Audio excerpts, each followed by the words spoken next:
am Lucrecia Hare. I'm here to talk to you all about how to improve student behavior through school counseling and classroom teacher collaboration and consultation.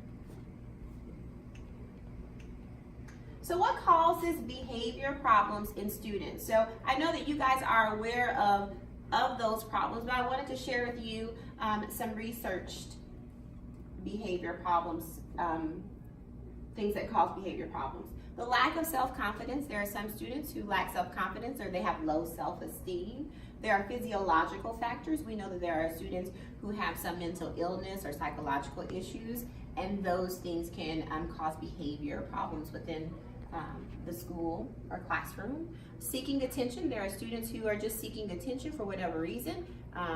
It could be that there are some family issues at home. Classroom environment, maybe there's somewhere in the classroom environment that's affecting them. Is it a positive environment? How is the teacher disciplining or managing his or her classroom? Problems with curriculum, perhaps the information is too difficult, the curriculum is too difficult, maybe the way that it's being presented is not engaging or something along that line. The desire for power, it could be a power struggle between the teacher and the student. Looking for revenge, maybe there's a student that's being bullied by a student. That could be a reason why.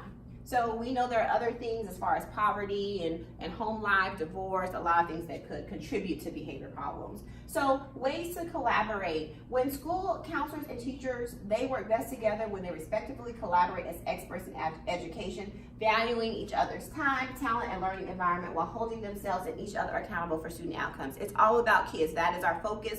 That is the main reason for collaboration for teachers and school counselors, is for students. Oh, let me go back one. So what are the benefits of collaboration and consultation? I love this. Collaboration allows us to know more than we are capable of knowing by ourselves. Together, that's what is the key thing about collaboration, working together. So when school counselors collaborate with classroom teachers, you gain visibility in the building, viability in the building. People see you and they know that you are there to help and to make the teachers' lives better and students. You have a diverse way of problem solving. You're helping to prepare students to be awesome citizens, preparing them for the future, academically, socially, emotionally, all of those things. You help to change teachers' beliefs when you collaborate with the teachers, because you help them to see a different perspective that maybe they didn't see before. Also, you help unite the whole school community, students, teachers, principals, all of that, because you have one common goal, and that goal is to help students.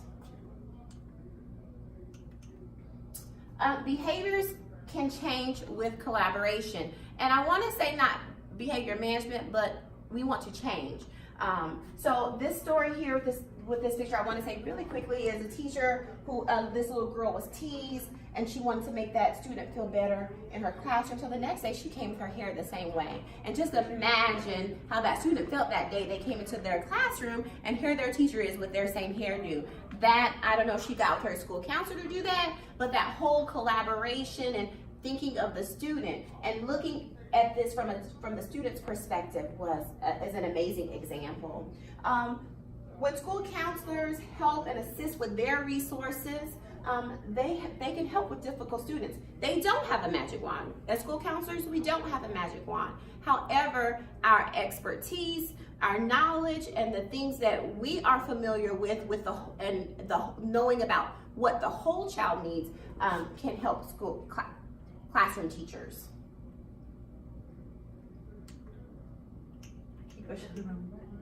All right, so I want us to look at how the difference between changing behaviors and managing behaviors.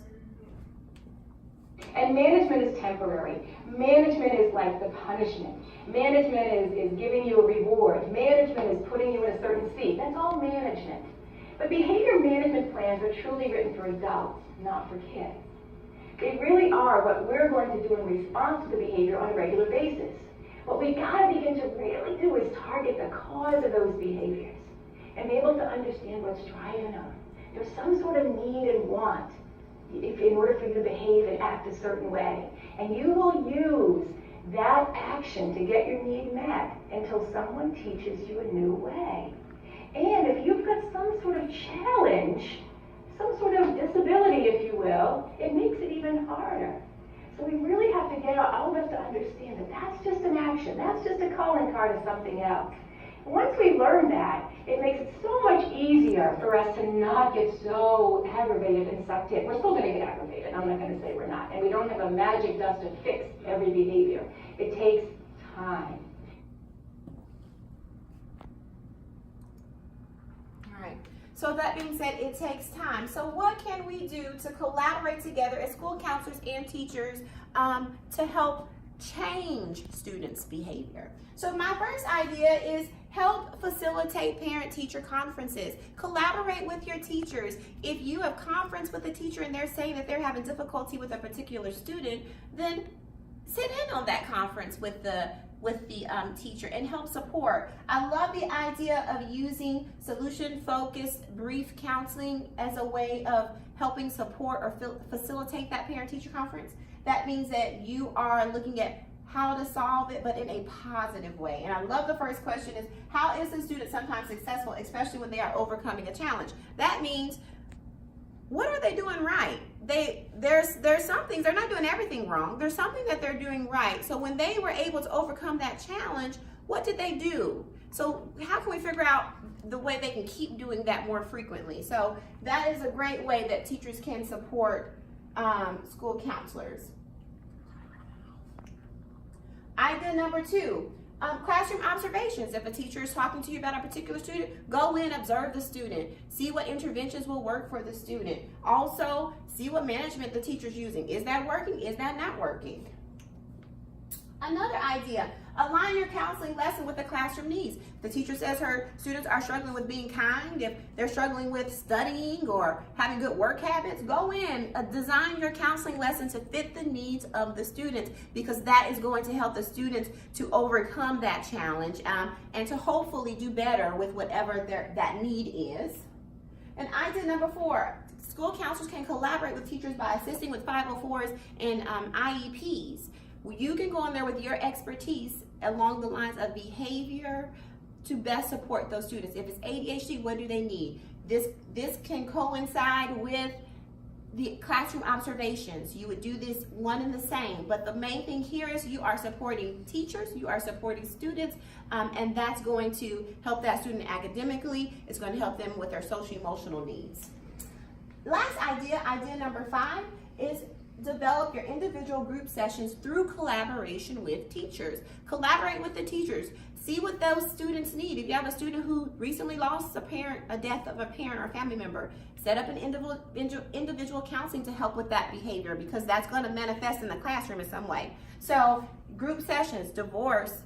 If there's a student who has dealing with divorce and the teacher notices that within the classroom that they are having some behaviors that are related to that. So you can develop groups to help support that student with that. So it's through crisis intervention, it's helping the student with their emotions. You can help the students discover their personal strengths and weakness, but through all of this, the main goal is to improve student behavior in the classroom, and you can do this amazingly well by collaborating with teachers. So I hope that you are able to see how you can best support your classroom teachers to ultimately, our main goal as educators is to help students be their best selves.